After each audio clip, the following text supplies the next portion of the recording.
Hello there. Hello and good morning. I ain't gonna lie. It's 11:30 and I just woke up. I mean, I woke up before then because of Isha Kyrie. Every time you open your eyes, he's like sitting there looking at you like, are you ready? But I was so tired, and as soon as he saw me open my eyes, he's jumping all over me, and so I fed him and I gave him a bone and I stuck him outside. And he went to sleep. And I went to sleep. I woke up at 11:30. Can you believe that? 11:30.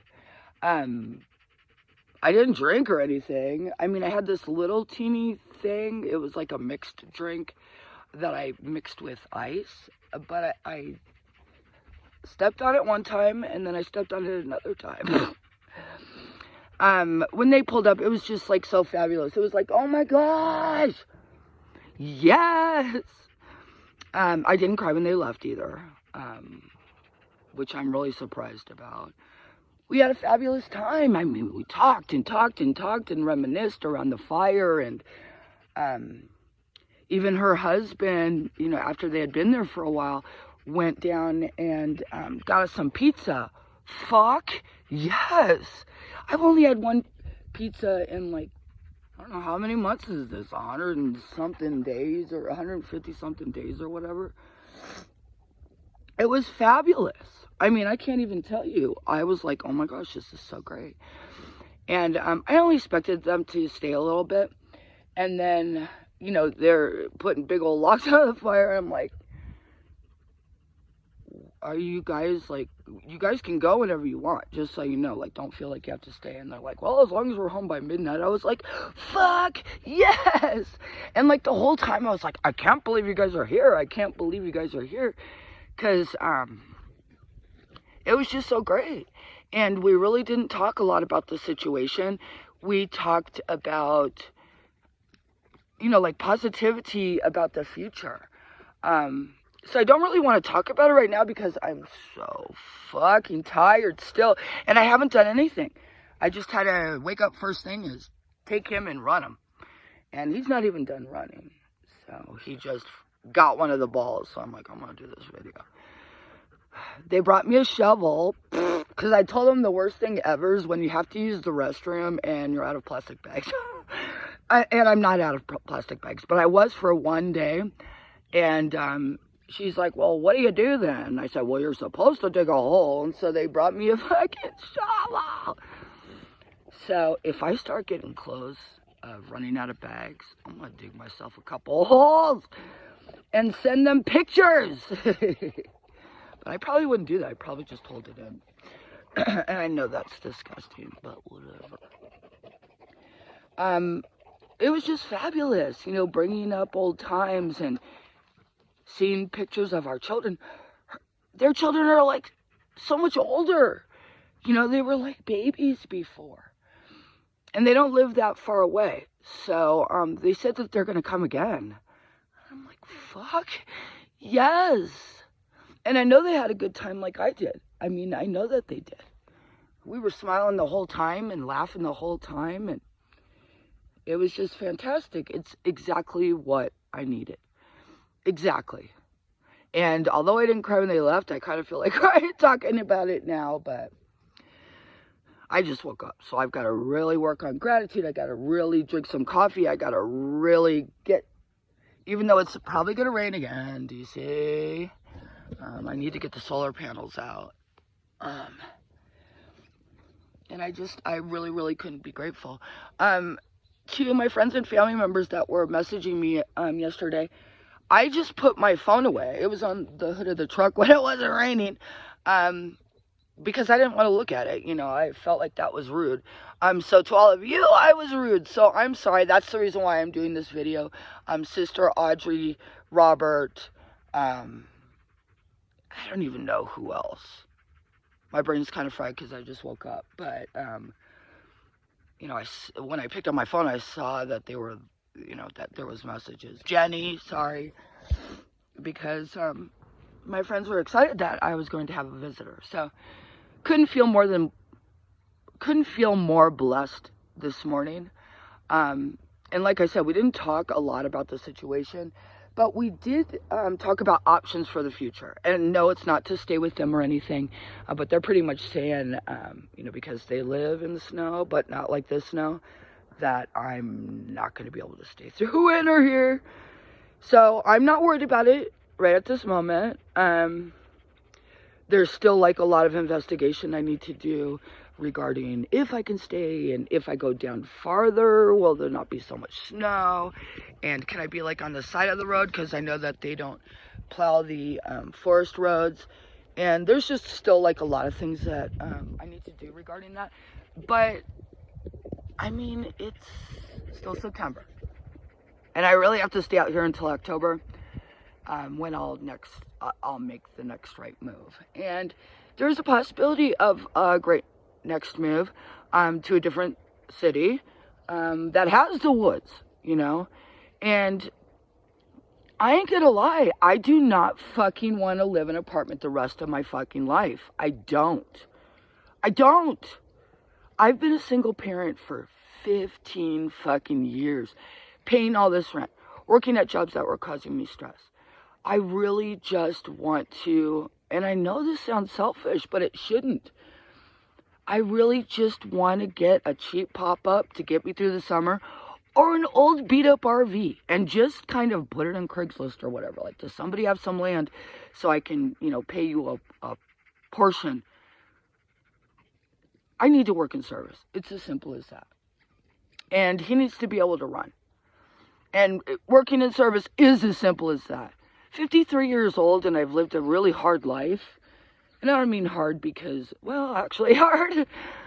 But I want to do something that brings me happiness. So if any of you are younger there and just like in jobs that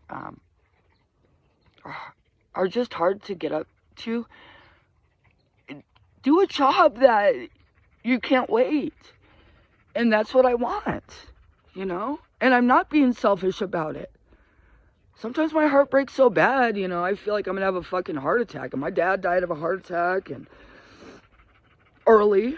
And, even I have a mitral valve prolapse. But it doesn't need surgery or anything. Lots of women actually have it. And men, I guess, but it's more in women. So, I mean, that's my plan. I'm going to start talking more about my plan. No matter what, I have to make it till October 24th when he turns 18, and then just kind of go from there. But I don't want to go back to East Valley. So if my East Valley friends are watching, I am not fucking coming back there. And wherever I go, you are welcome to go with me, because I don't know anybody that says, I love the East Valley, unless you have a lot of money and you live in Scottsdale. And yes, I'm from Scottsdale, even though I've never had a lot of money. There's lots of really nice stuff there and places there, and you can spend all that money there. But if you don't have a lot of money, fucking East Valley is so expensive. Like, you wouldn't even believe it. Fuck yeah, I got it. You ready? Wanna watch him run? Are you ready? Wait! Watch how fast. What? Yes! Here he comes. Oh, I missed him. But you're welcome to come on this journey with me. So, I don't know. I'm just going to give it to God. And, ask for him. I don't ask God, like, make me win the lottery, or, make me win on a casino, or, I don't ask him for anything like that. What I ask him for is to bring options my way, and then I pray about getting a definite answer from God. And if you're not a God person, I totally understand, and I still love you. It has nothing to do with that. That's just me, And that's what I got a plan to do. No matter what, I can't look at the whole entire picture. And if you're one of those people that waste all your days and nights looking at the big picture, I highly suggest you try to do what I'm doing. Because I used to be one of those people. Oh, what if this happens? What if that happens? What if this happens? Oh, well, I'll do this. Well, I'll do that. I'll do this. I'll do that. And none of that shit ever fucking happens. So you're wasting your time. And I find myself doing that a lot, but I always have to bring myself back. And stick with the facts. What are the facts right now? I'm not dead. It's not snowing. You know, why worry about shit that isn't happening right now? So just kind of first things first. I might just do a video of what I'd like for my GoFundMe. You know, I put 1717 to be, 7 come 11. Even though I should have put it like $1 million, but really it's just for a cheap pop-up or an old RV. I mean, people don't even make pop-ups anymore, so it could be from 1970. I just don't want to be in a tent. And I can make it a glamping situation, little by little. I got a little heater I can put it in and stuff. But I don't fucking want to stay here. I don't want to be here, and I don't want to do a lease. And that's what I know for sure. No fucking lease. No fucking way. I am not going to try to come up with $2,000 when I've been through fucking hell. And having to stress about that all the time. So, and if you think that's selfish, then whatever the fuck, I don't even care. It's my life, 53. This might be one of the hardest things I've ever gone through, only because of my son and money. But I've always been out of money, always. It's my son. And, but in another way, it's been a wonderful adventure, to watch my dog run. Imagine if we were still in an apartment. You should see he was a baby when we got here.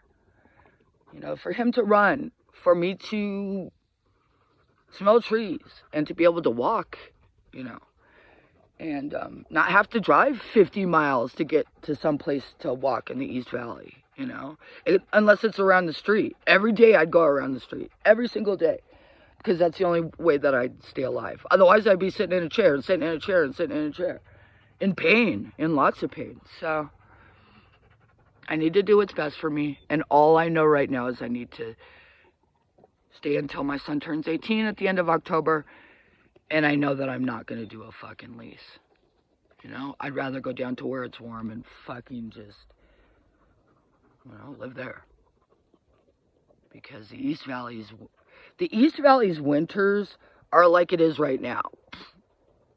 Sometimes it's even warm, and you might have 2 or 3 days where it rains freezing cold rain, but that's about it. So 12 minutes of me babbling and talking. And I really didn't even tell you a lot of story, about them here. And we were so excited to see each other. And I don't want to cry about this, but my friend Niecey, as soon as